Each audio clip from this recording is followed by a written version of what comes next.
Hello everybody, welcome to part 3 of Build Your Own Motorcycle Trailer. Before we get going with building the ramp and so on, I thought what I'd do is I've done a few things off camera, which I thought I'd just update you with. Biggest thing I suppose is this. This is the wheel chock. All I've done, it's really simple but I think it's going to work really well. I've got a post, a sideways piece just here, a cross member, 2 ring bolts, and then we've got the 2 downward supports. On the bed of the trailer in the C section I've got 2 pieces of 50mm angle, I think about 2.5–3mm thick, that doesn't really matter. So the idea is here, the motorcycle comes along, it guides itself in the angle so it can't slip left and right, and wedges its front wheel into here. That's really then got the front wheel secure. Once that's in there, I don't think you'll be able to turn left and right at all. Once it's in, you can pull it down off of these. I've also got a couple of lashing points as well, really to make sure that front end, the most important end, is secure. Obviously you've got to tie the back down, but if the handlebars can't turn, it can't sort of pivot itself off the trailer. That's the idea behind all of this. You can see I've started doing a bit of wiring. I've done a completely separate video, it's another how-to do the trailer wiring, because to be honest I think it would go on a little bit if I were to do it all as one. The winch post here, what I've done with that used to have like a V-block at the end of the trailer when it used to be a jet ski trailer. I've cut that down, turned it around, and it's made a really nice support for the winch post. So if I put an electric one on there, or even if you've got somebody strong winding on this one, it's got it, it's secure. See, yeah, it was there, you may as well use it. As well as the wheel chock here, what I've done, I was worried that all the weight was being carried on the trailer, on this section, and the trailer's got like a separate A-bar, and it was going to start flexing around the centrepiece. So what I've done, I've come from this really strong wheel chock. I'm not going to touch it because it's still wet. I've come straight down to the main bar of the trailer.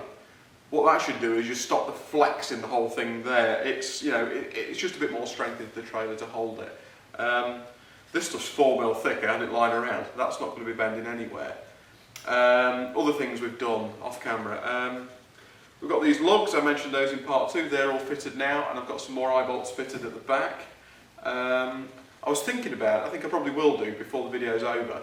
These 2 channels here, I don't see any reason why we can't put a couple more at the back as well, just to make sure that the bike really can't move, it can't jiggle around on the trailer, it's really tapered in.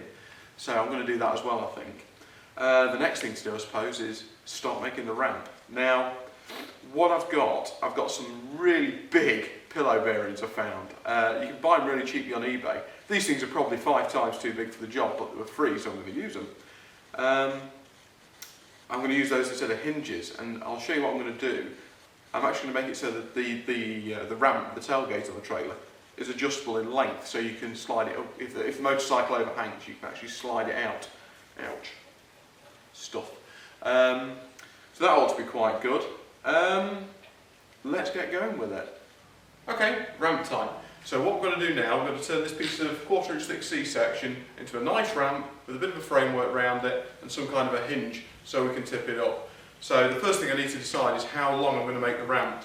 If we make it too short, it'll be too steep and the bike stands a chance of grounding out as it comes over the top. If it's too long, that'll be ridiculous, it'll be way too high and it'll weigh too much as well. So, what I'm going to do this, a little trick, I've already done it to be perfectly honest. I've worked out, by eye, this ramp needs to be about 1.5 metres long. So if I were to rest it on this piece of steel I've just put there now, that gives me a nice grade to get up, and it's not going to be excessive when I put it up, it's going to be just there. So we're going to cut that steel behind me at 1.5 metres long, and then I've got to come up with some kind of a hinge. I've got some of these. They're actually made of Delron to look really heavy, but they're not. They're just made of plastic with a bushing inside. So they're going to mount up on the back on some pieces of angle. Tube goes through them, the ramp will weld to that. And then, I mean, they're very heavy duty. They're probably, you know, 4 or 5 times bigger than they need to be, but they were free, so we're going to use them. Let's get on with it. I'm going to cut the ramp up now, and we'll come back when I've got it in place, and we'll start making the framework up. Right, that's the ramp done. So what we're going to do now, as you can, it actually looks really nice. I think it's going to work well.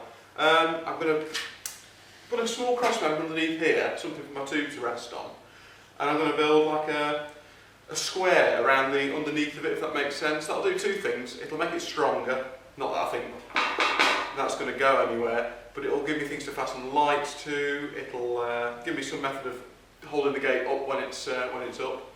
So the next thing to do is to tack together just the frame round it. We'll put it on, and then we'll come up with some way of hinging it, and then I guess it's just seam everything together and it's finished. So let's get cracking. Okay, that's that part done. As you can see, I've got a nice box around here. The other thing I've done, I had just a short offcut to the 40mm box section, and I've welded it just underneath the lip of the ramp at the entrance end, if you like. What that's done is it's picked it up a little bit, which has obviously decreased the angle. So that's going to work really well. The next thing to do, I've got to come up with something to make the hinges work, those pillow bearings, and I think we're all set. That at the moment is only tacked. Everything I'm going to do in this episode is going to just all be tacked together. When I turn the camera off, I'll seam everything up because it takes ages and you don't need to see that. And that should be as done, I think, to be honest. I've done all the wiring on a separate video, so you can watch that. Let's get the hinges done. Right, what we've done now, I had to think about it. I decided it was going to be more trouble than it was worth to try and make this ramp extend out and extend back. I've measured it, where it sits right now, it's absolutely fine for the Bonneville, so I don't really care about that. I only want, well, maybe two mics on it. I've got the Enfield and the Bonneville, both the same size. So these are going to sit just here. I've got these big heavy duty pieces of 5mm angle, 5mm thick, about 60mm across. These pillow bearings bolt straight up when I've drilled the holes. Obviously I'll cut off the excess on the bar. And to be honest, once that's on, that should just flip up. I'll make a very simple latch for it to hold it up, and it's all done. So I think what the best thing to do now is, I'll turn the camera off, I'll seam all this stuff up because this is all just still tacked, drill some holes in it, bolt it up, give it a coat of paint. And on part 4, we should be able to put the body on it. That'll be nice. I'll also do a quick video of it out on the road as well. I think we'll have it outside on the road, and yeah. I think we've done a nice job of that. So tune in for part 4. This is part 3, I think. Yeah, part 3.